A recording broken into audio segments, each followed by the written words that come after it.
Good evening, everyone. This is the Coaches and Coxswains meeting for Eastern Sprints, which is brought to you by the Intercollegiate Rowing Association and held on Lake Quinsigamond, Worcester, Mass. on Sunday, May 18th. This regatta is held out of Regatta Point, located at 10 North Lake Ave, Worcester, Mass. My name is Thad Gamula. I am with the Quinsigamond Rowing Association, the local organizing committee, and I will be assisting and presenting the material tonight. I am joined by Laura Kunkemuller, the Intercollegiate Rowing Association Commissioner, Patrick Diggins, the Regatta Director, Howard Meisner, the Chief Referee, and several of the other officials for the regatta. At this point, I would like to introduce Patrick Diggins, the Regatta Director, to say a few words. Patrick? Thanks, Thad. Very few words. Welcome, everyone, and we're looking forward to a great weekend and some great racing on Quinsig on Sunday. I would also like to mention that most of the vast majority of the folks that you'll see that are helping out with the regatta this weekend are volunteers and come down because they love the sport, they love the camaraderie, and love helping out with such a great regatta and such a historical regatta. And they always appreciate it when they hear thank you. So if you wouldn't mind, and if you run into a volunteer or somebody helping you out on the dock, excuse me, then please, just a quick thank you would be greatly appreciated. And we'll see you this weekend. Thanks. Thank you, Patrick. Okay, we're sticking with the same system as last year for attendance taking. If you could please text your school code shown on the screen to the number 22333 at this time to log attendance. For example, if you are with Holy Cross, you would text 67209 to the number 22333. Messaging rates may apply. Schools are listed alphabetically on the slide.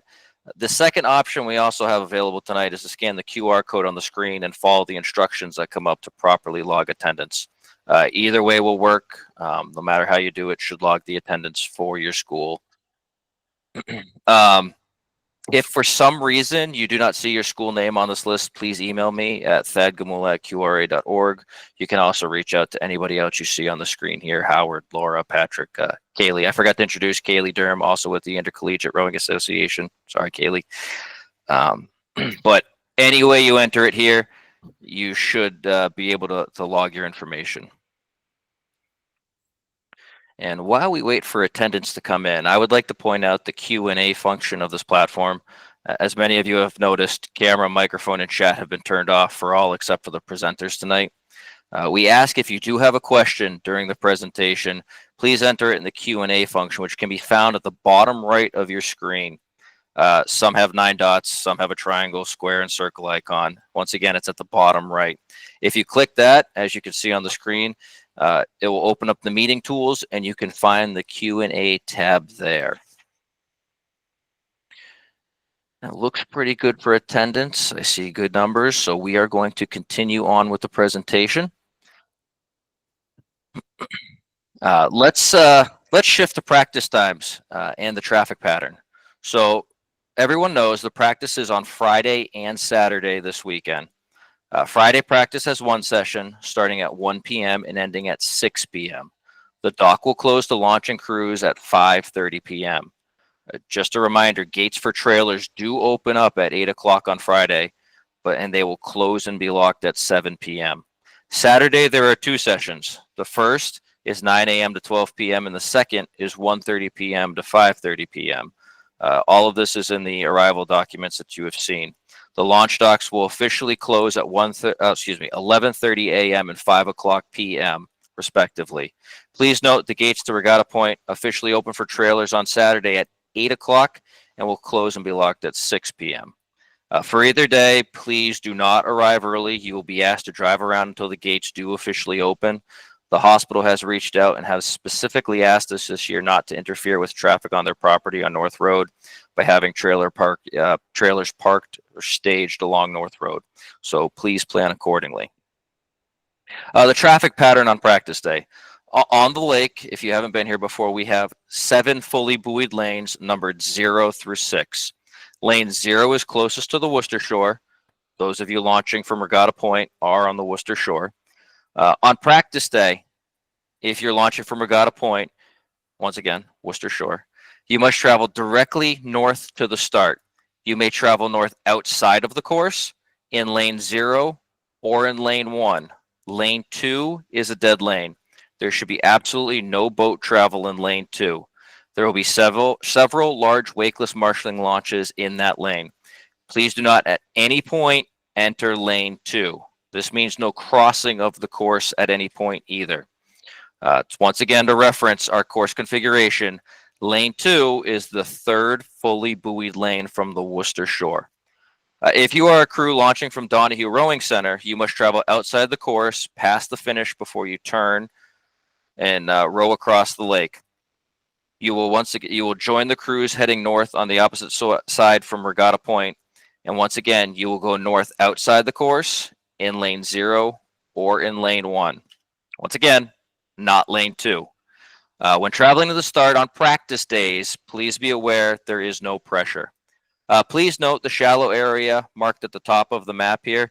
This is what we reference as the pump house and is located directly across from Donahue Rowing Center, just north of the 500-meter mark. If you get close on practice day or race day, you risk losing your skeg or damaging your boat. There is a large red buoy marking this area. Please avoid it. We have had several boats hit that area this season, so please take our word, stay away from that area. After the pump house, you will see the 290 bridge. You enter the warm-up cove by rowing through the small span on the Worcester side. You are not going around the warm-up cove on practice days. You will spin directly and get into your lane. You practice south in lanes 3 through 6. Please note, lanes 3 and 4 are for pieces less than 1,000 meters, and 5 and 6 are for pieces greater than 1,000. Once again, at no point should you enter lane 2, the third fully buoyed lane, 0, 1, 2. After your practice laps, you will land at the same dock that you launched from at Regatta Point. If you are returning to Donahue, please make sure you go all the way up into the start and come down along the Shrewsbury shore, and then you can land at Donahue. Please remember, course closes on Friday at 6 and on Saturday at 12 and 5:30 respectively. Do not take another lap if it's close to course closing time. You will be asked to leave. Lastly, at no point row beyond the Route 9 bridge. It's labeled on the bottom left-hand corner of this map. It's a very large blue arch bridge. It's just past the finish line. Our permits and police and everybody else do not extend south of the bridge. Please do not row past the bridge. Okay, race day traffic, Sunday. On race day, for those of you unaware, I just would like to point out, bow numbers will be provided for you. I believe it's a topic Laura is going to discuss later, but please make sure you pick them up as you launch and be sure to return them when you land. So the traffic pattern is very similar to the practice day. If you are launching from Regatta Point, you proceed north outside the buoy lane along the Worcester Shore. On race day, you cannot use lanes 0 or 1.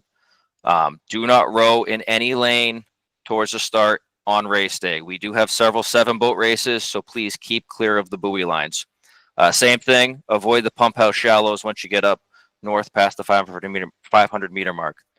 If you are launching from DRC, you have 2 options.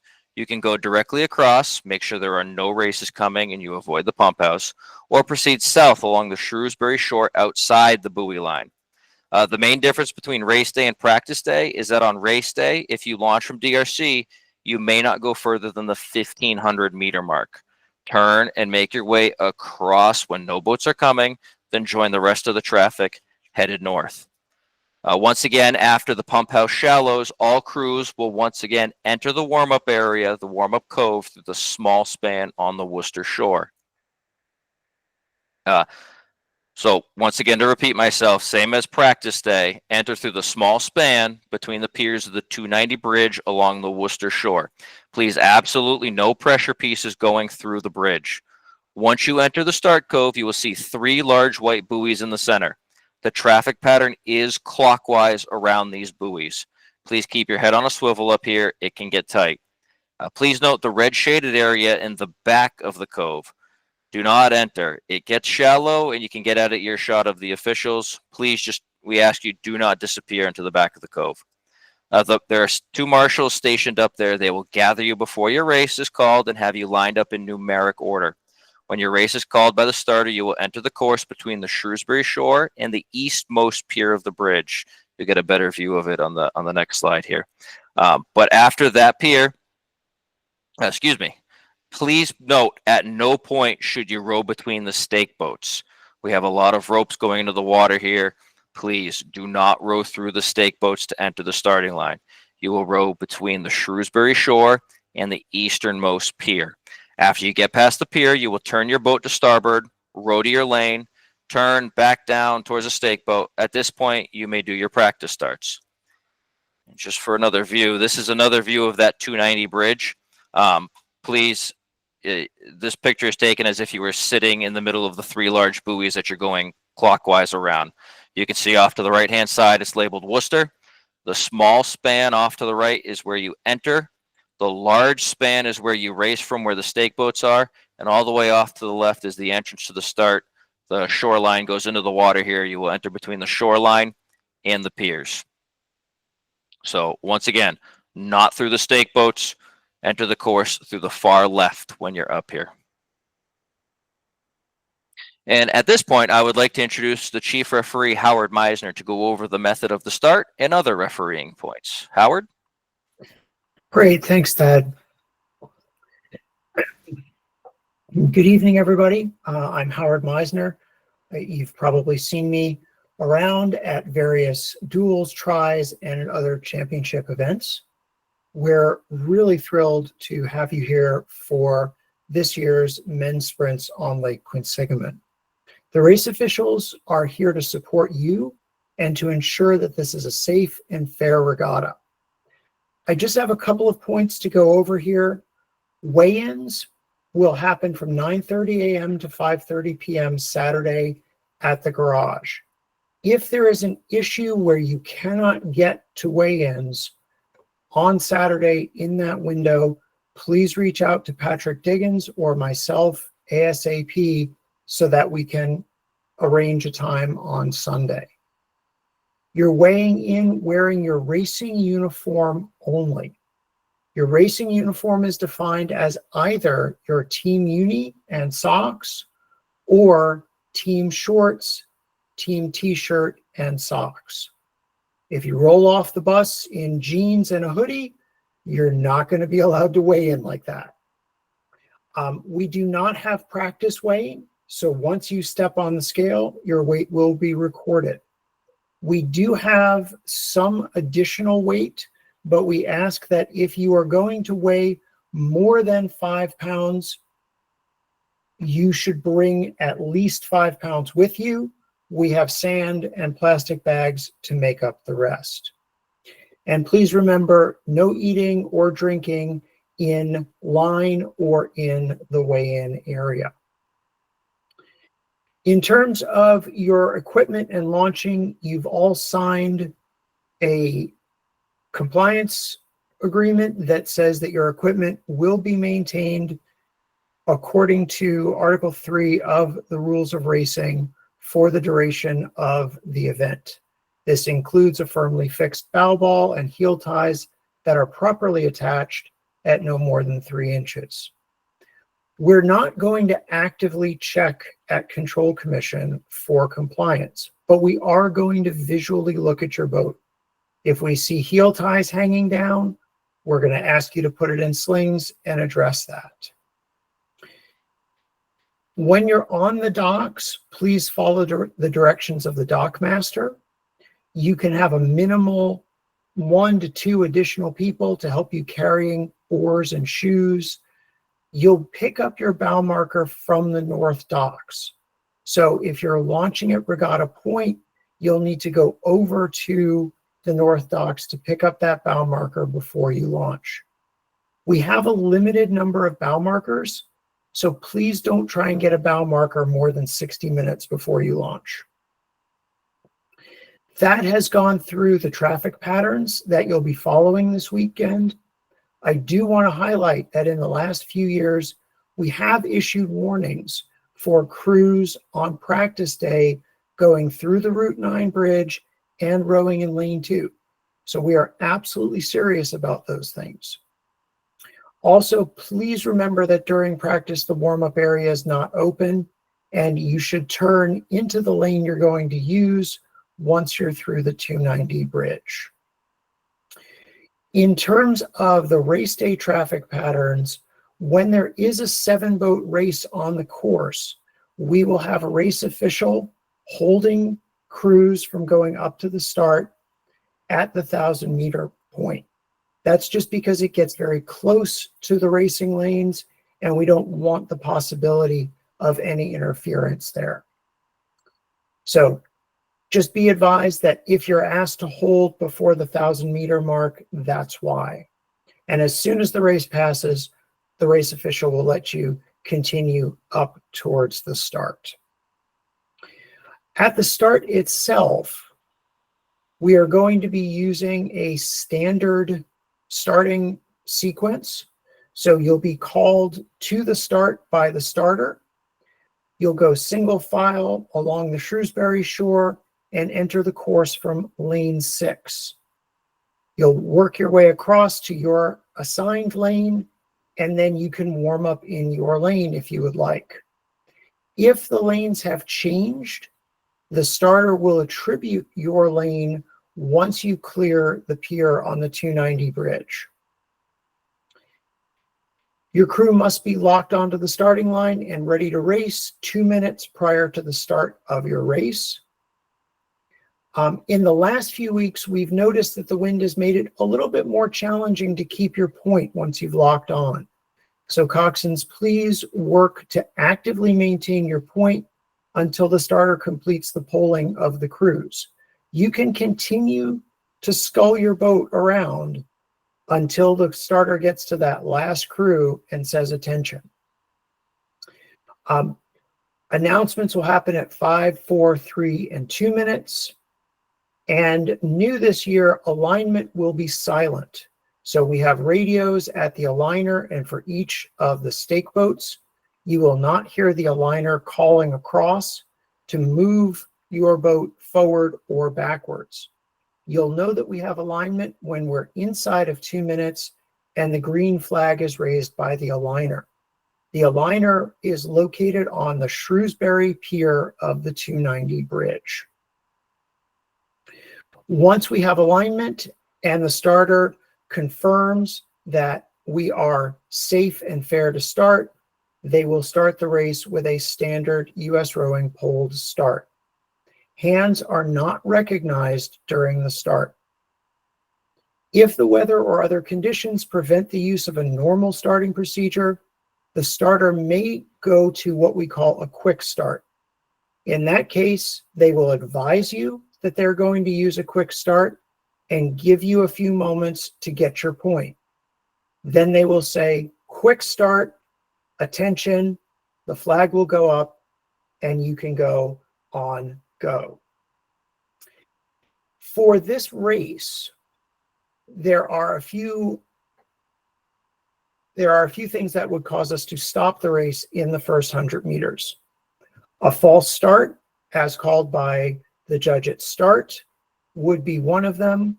Collisions between crews within the first 100 meters of the race, and then breakage or other qualifying stoppage.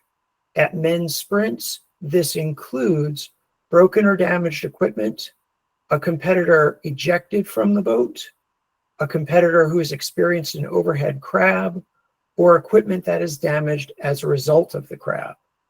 If any of that should happen, coxswains, please stop your boat and raise your hand. We'll stop the race and we'll come over and work through whatever issues you might have. During the race, there will be one referee following your race. Unlike previous years, we will be doing everything by drones for the media coverage. So there will not be an additional boat on the Shrewsbury side. There may be a second boat taking photographs, but that boat will stay behind the referee on the race course. The course itself is marked in red buoys from the start to the first 100 meters. From the 100 meters to the 1750, you have white buoys. and from the 1750 to the finish are red buoys. And Thad, I believe we still have a single buoy red going across at each 500, correct? Correct. All right. After the race, coxswains, if you're carrying external weight, you may be required to display that weight to the referee. If you are carrying more than 10 pounds, we're going to try and get the referee over to you. We would rather that you did not try and lift something more than 10 pounds over your head for us to see it. After the grand finals, the top 3 crews will be marshaled by the referee to the Regatta Point Boathouse dock to receive their medals. You'll be marshaled in reverse order from 3rd to 2nd to 1st. Remember that the Regatta Point dock has the section at the end that is perpendicular. So it's a little bit more challenging than it has been in previous years. Stay towards the south end and give yourselves a good solid push when you're leaving the dock to clear it for the next crew. If for some reason you feel that your best race has been unfairly taken away from you, you have the right to object at the end of the race. Simply raise your hand and the referee will come over and address you. Raising your hand for an objection is very different than having a medical issue. If you have a medical issue, 2 hands, make a lot of noise, make sure we see it, and we will come immediately over.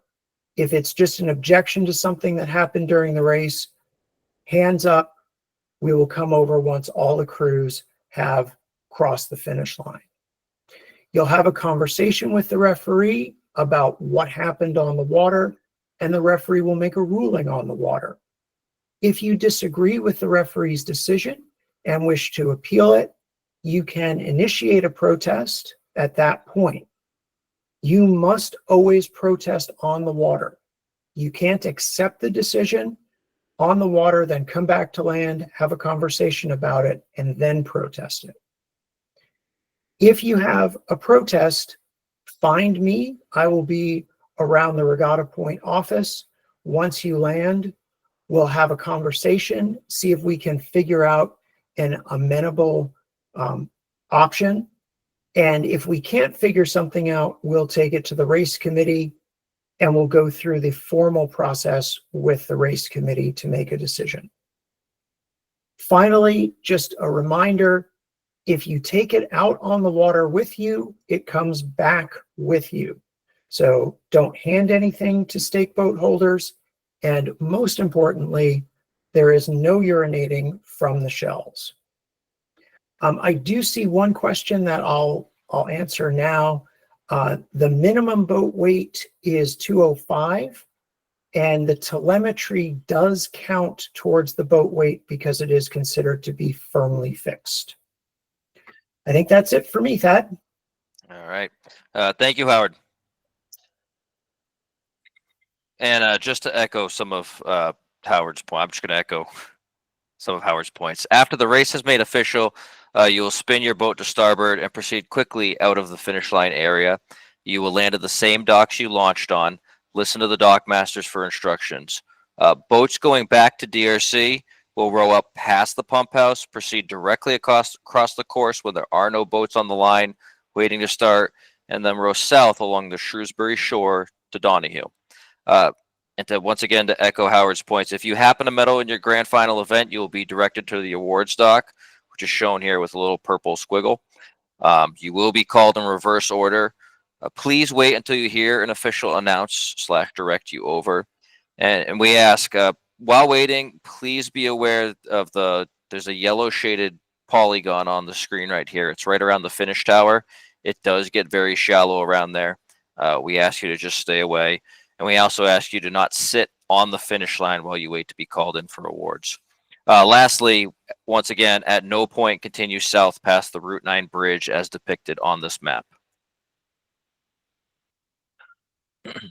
In the event of an emergency, we have many different safety officials on the water between the rowing officials, police, fire, EMS, and environmental police. If at any point you or anyone in your boat is having a medical issue, please stop and get the attention of the closest safety launch. Once again, this echoes what Howard said, but please, let's make it clear. If there is a medical issue, please get a safety launch over there. If there is a weather emergency, mainly thunderstorms, the same mentioned safety officials will make an announcement. If there is an event where we have to evacuate the lake, any crews south of the 1,000-meter mark, okay, anybody from the finish to the 1,000-meter mark will return to Regatta Point, and anyone north of the 1,000-meter mark will row and land at Donahue Rowing Center. So once again, anyone south of the 1,000-meter mark will go to Regatta Point. Anyone north of the 1,000-meter mark will go to Donahue Rowing Center. And just to echo more of what Howard has gone over, please, no public urination. Porta potties are provided throughout Regatta Point.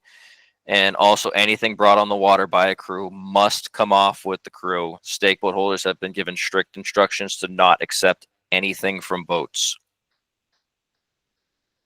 Okay, that pretty much wraps it up for the main presentation. Once again, please submit all questions by the Q&A feature on the screen. At the end of this, a recording of the meeting will be up on the Quinsigamond Rowing Association YouTube page, and a link will be posted. It will be distributed as needed. And at this time, I believe Laura Kunkemuller, the commissioner of the Intercollegiate Rowing Association, would like to say a few things. Laura? Hi, everybody. Before I get to that, there is one question in the Q&A portion about recognizing hands. So Howard, do you want to address that before I go into coach-related things? Sure. As mentioned, we do not recognize hands. Okay. All right. I want to clear up some confusion. The park will open at noon, 12 o'clock on Friday, and it will open at 8 o'clock on Saturday. So the opening for everybody is 12 o'clock on Friday, and then at 8 o'clock on Saturday, and you've got the practice times. Again, to reiterate, if you cannot weigh in as a coxswain on Saturday, you must basically make an appointment with Howard on Sunday so that we know when we need to have somebody at the scale. So I want to ask the coaches for some information. We're still missing some things, and I know a couple of these deadlines have not come up yet. So this portion is just a request that you get the information in. We have 5 heavyweight boat forms that are missing and 3 lightweight boat forms. That's the weigh-in sheet. That has to be done before you arrive on site. So please make sure that you do that. And then waivers. We have 5 schools, BU, Cornell, MIT, Northeastern, and Dartmouth, who have either 1 or 2 waivers missing. Kaylee has communicated with you about who is missing there. So thank you for getting most of them done. Then we have Columbia, let's see, Penn, Harvard, Georgetown, Columbia, and Brown. You all have 6 or more missing. So again, Kaylee has been in communication. Please look for that and make sure that you get those waivers done. You will not be allowed to launch anybody until waivers are completed. I think that was all I had. Okay. Thank you, Laura. We did have another question come in. How many medals will be awarded in crews with fewer than 6 entries? I'm going to admit that I don't have that off the top of my head. Patrick, do you have that? I believe that if it's 4 or fewer, it's 2. That sounds right. I believe that's correct, but we will confirm. Great. Thank you.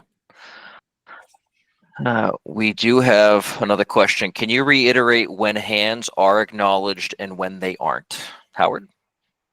So we're using the U.S. rowing rules of racing. Hands are never recognized. Now, you can certainly raise your hand while you're getting your point.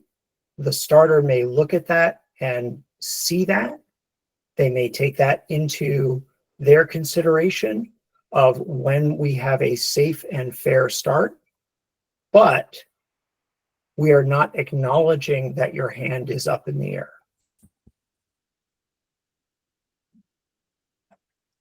Okay. Thank you. And there are no more questions in the queue here. I don't know if anyone else had any. Oh, hold on. What is the official regatta time? We're working off of cell phone time. So I understand that Verizon and AT&T might be a second or two apart, but we are working off of cell phone time. Great. Thank you. All right. That looks to be it. Give it a second. Great. Perfect. Excuse me, Thad. Yes, go ahead, Laura. Kaylee had one question that she wanted to ask the coaches as well. Hi, guys.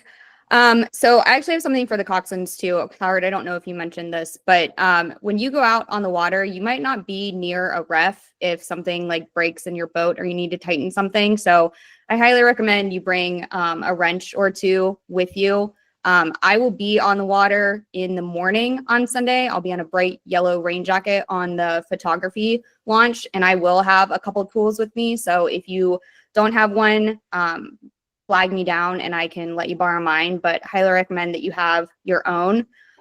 For the coaches, I mentioned this on the IRCA call last week, but I'm going to put together a form that I'll send out in the group chat either later tonight or tomorrow morning for you to fill out with information on your athletes so that we can give it to the announcers. Doesn't need to be everyone's life story, just like one quick like fun fact about them, the crew, stuff like that, just anything to make the broadcast a little more dynamic and exciting so that they aren't stuck repeating, you know, how hard rowing is for 8 hours. So just keep an eye out for that. For the boat weight forms, I need those from Holy Cross, Navy Heavyweights, BU, Brown, and Harvard. And the lightweight boat weight forms, I need those from Penn, Harvard, and Columbia. Trailer arrivals, I need that from Columbia Heavyweights and Columbia Lightweights. Also practice times, Columbia Heavyweights and Columbia Lightweights. So if you guys could get those filled out and text me that info before tomorrow afternoon, I would greatly appreciate it. Laura, that's all I got. Thank you.